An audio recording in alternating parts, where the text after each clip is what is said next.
Eu acho que só com isso aqui já é suficiente para a gente analisar.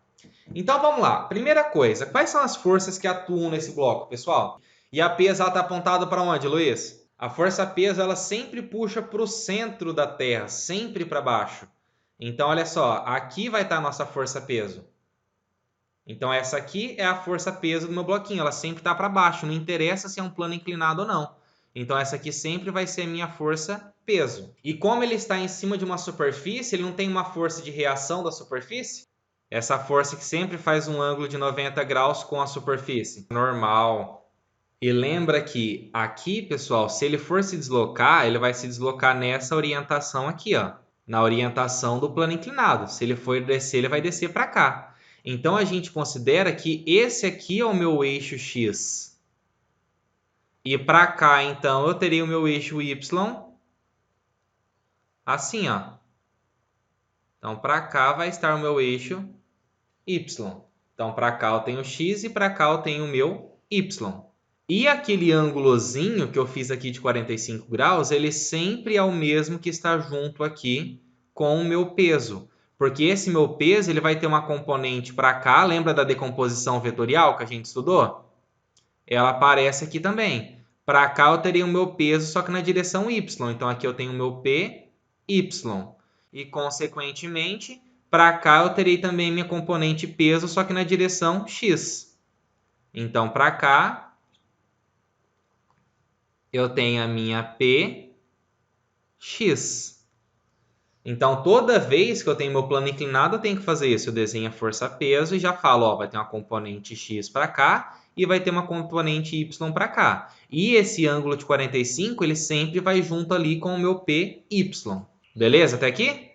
Então, beleza. E além disso, existe ali o atrito, porque vocês pediram para a gente fazer com atrito.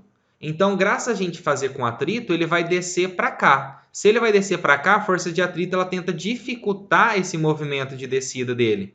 Então, para cá eu tenho a minha força de atrito. Então, vou escrever aqui, ó, força de atrito. Pronto, fiz toda a análise que eu tinha para fazer em relação ao meu bloquinho. Aí lembra que em todos os outros exemplos a gente fazia análise do que eu tinha no bloco A, o que eu tinha no meu bloco B, para depois eu sair cortando tudo. Aqui a gente vai fazer o inverso. Aqui, olha só, o meu bloquinho ele vai ter algum movimento resultante em Y? Ele vai sair flutuando aqui do meu plano inclinado?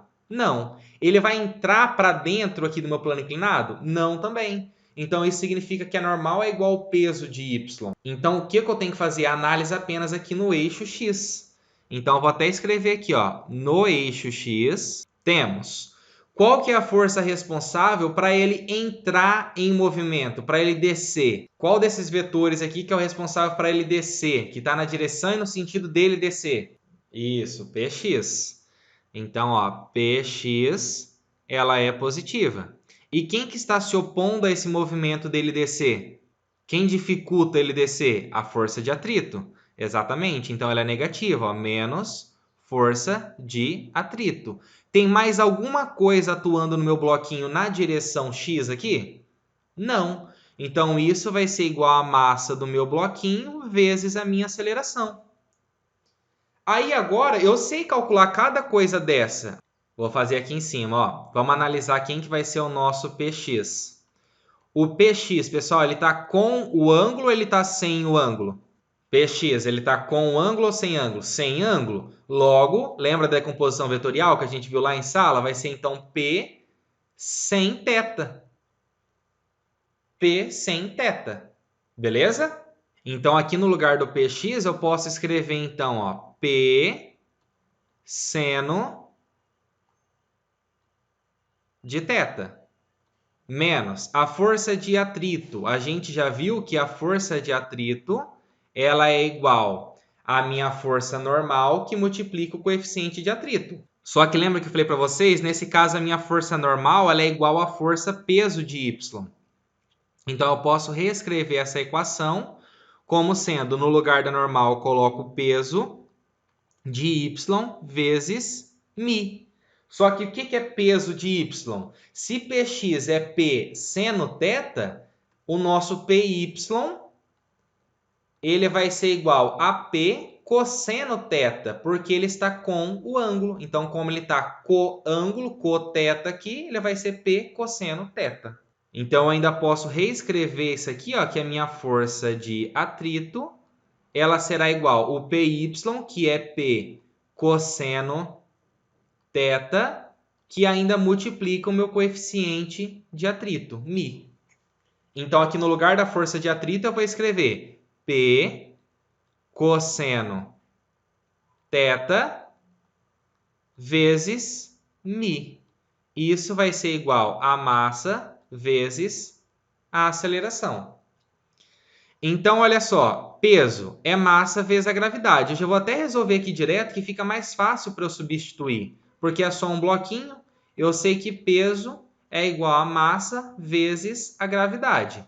Então, o meu peso vai ser igual a essa massa que é 2 vezes a gravidade que é 10, vai dar 20 newtons.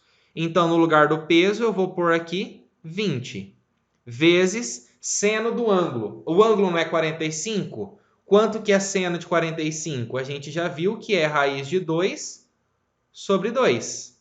Menos o peso, que é 20, vezes o valor do cosseno de 45, que nesse caso é o mesmo, né? Que é raiz de 2 sobre 2, vezes o coeficiente, que vale 0,2.